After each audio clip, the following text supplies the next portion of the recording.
Hey everybody, big day today. I got a package in the mail that I have been eagerly awaiting for months and months and months, and I cannot wait to cut this thing open and see the contents inside. It's a special box and special contents, so I'm going to use a special knife. This is the rather decrepit deer hoof knife that my uncle brought back from when he was stationed in the military in Germany in the 1950s. So, if I can manage to avoid giving myself tetanus, here we go.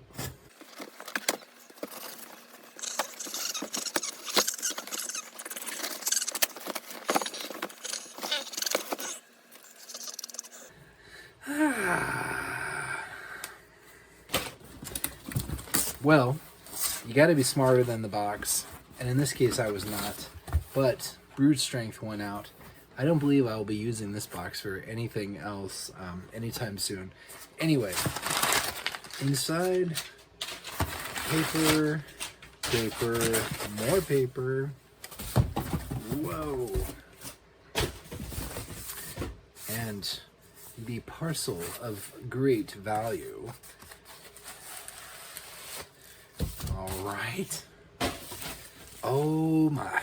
I have been waiting for this for months, for this specific thing.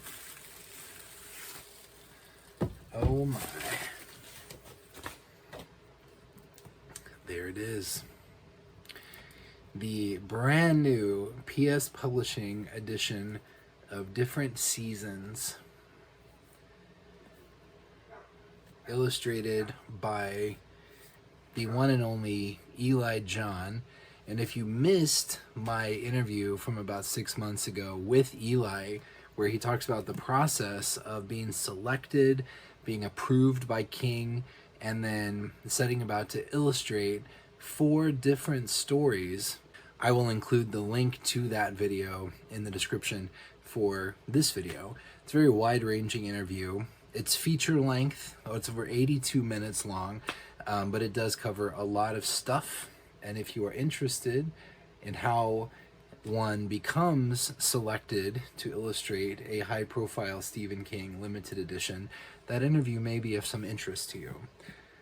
But I have been waiting for this book, like I said, for months. I had some trepidation after I learned that PS was going to be tackling Different Seasons, because, I don't know, their track record with books, sometimes I love them, sometimes I don't really care for them at all. And I was worried because Different Seasons, to me, is by far the most high caliber Stephen King title in his whole catalog that had yet to receive any type of limited edition release. So I've been waiting for some company to cover Different Seasons for years, and then when I found out that it was PS, I had a mixture of anticipation and trepidation. But then once I started seeing Eli's work and getting glimpses and sneak previews of his work, then I started to get really excited, because I feel like this is already on par to be one of PS Publishing's premier releases. So let's take a look. There is the front jacket, the spine, back cover, which I absolutely love. The period appropriate typewriter, and Stephen King is typing and the pages are blowing off of his typewriter and turning into leaves. It's such a cool piece of artwork. And then the famous author photo, which was included all over the back cover of the original US edition, is replicated here. Very nice. Okay. Very cool.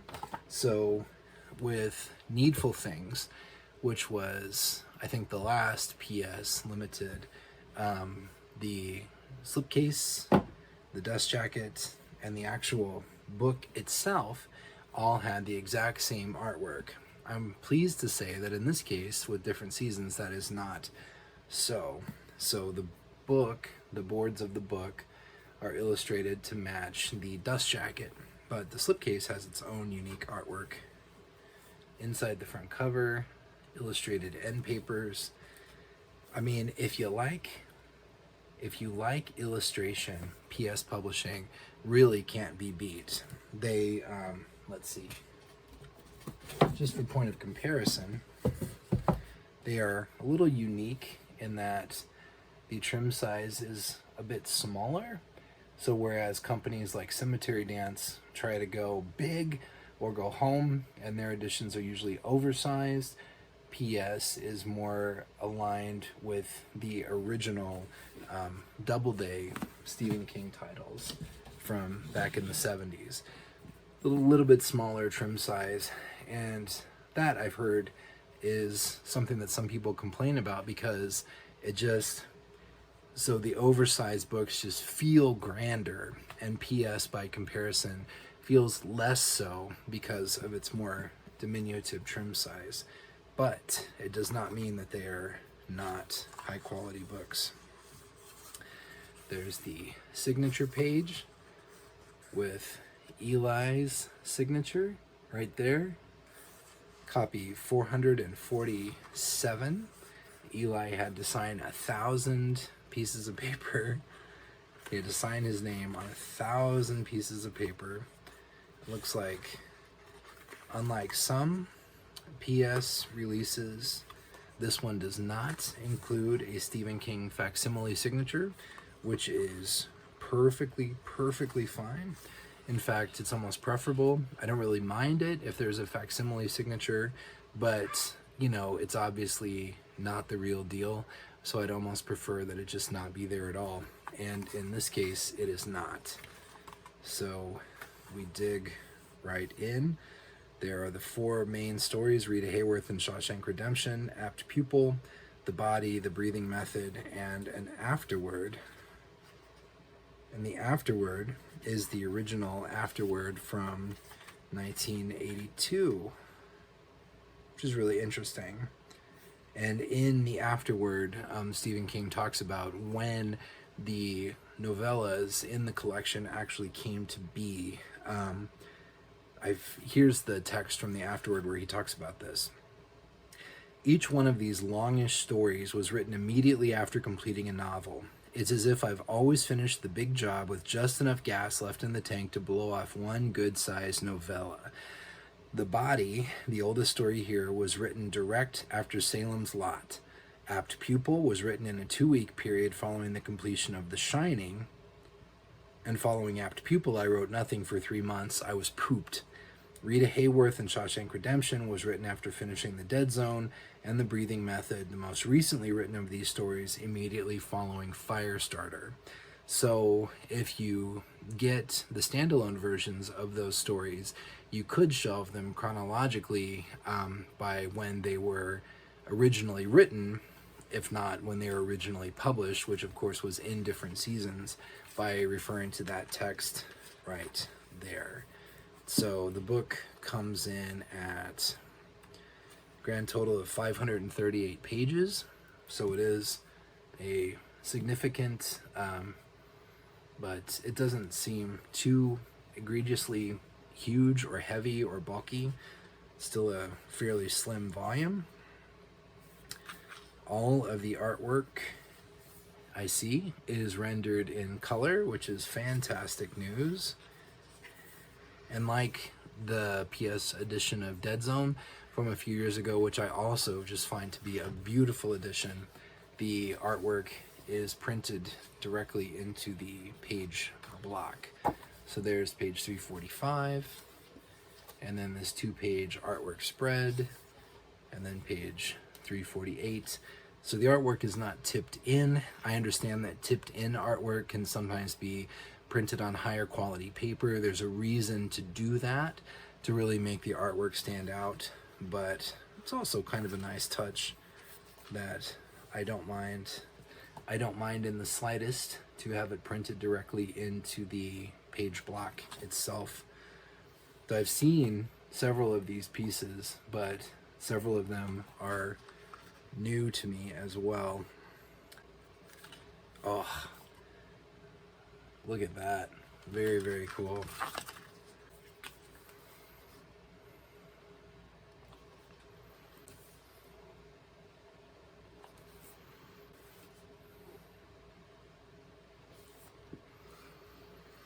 So I don't recall if Eli mentioned this in the interview, how many original pieces of artwork there are, but I do know that in the dead zone there were around 30, including the boards, the dust jacket, and the slipcase.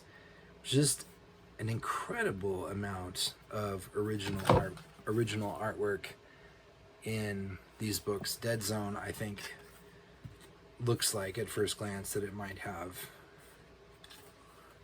a bit less, but still all reproduced in full color. That was another thing that I kind of thought Needful Things had working against it. I was kind of disappointed that not only did the slipcase, the boards, and the dust jacket all replicate exactly the same art, it was not the artwork that was originally teased for the book, and all of the interior artwork was reproduced in black and white, and some of it seemed to be a little bit off center. I was just kind of disappointed with that all around.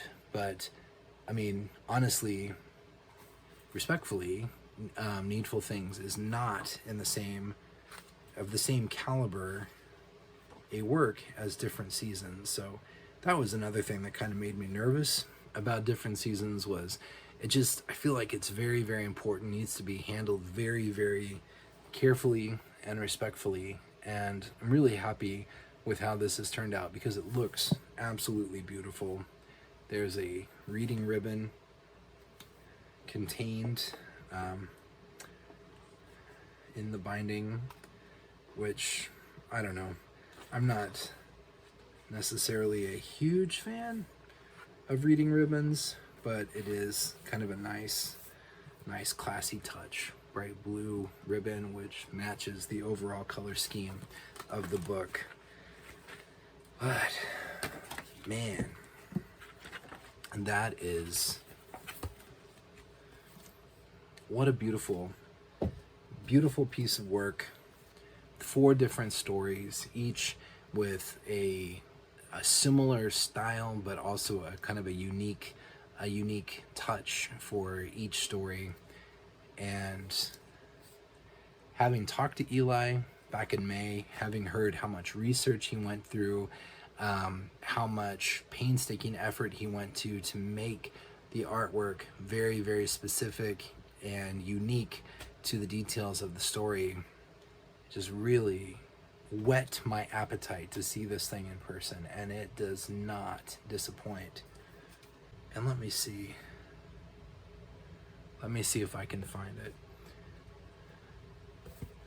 And one further little Easter egg that Eli mentioned in his interview, which I want to specifically point out, is this right here on the slipcase, the Dark Tower. I totally see it now, although I absolutely would not have recognized what that is supposed to be if he hadn't actually told me. But this is just one example of all the little Easter eggs and fan service and details that Eli tried to incorporate into the artwork for Different Seasons. And man, really, really pays off.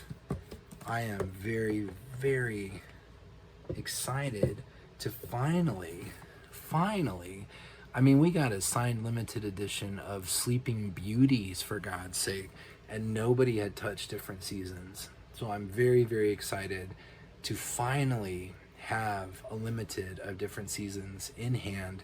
It is illustrated beautifully, it is produced beautifully, and I can already tell that this is one of the best PS Publishing editions of all time. So thank you to everybody for your support, for viewing the video. Let me know in the comments, did you order a copy of Different Seasons? Has yours arrived yet? What is your initial thoughts? Different Seasons as a whole, is it one of your all-time favorites as it is to me? Do you consider it to be overhyped and overexposed because it's had 3 high-profile movie adaptations? What do you think? What are your thoughts on Different Seasons? Let me know in the comments. But until next time, if you're interested, check out the interview video I did with Eli. I'll put the description, or I'll put the link in the description for this video, and I will talk to you later. Bye.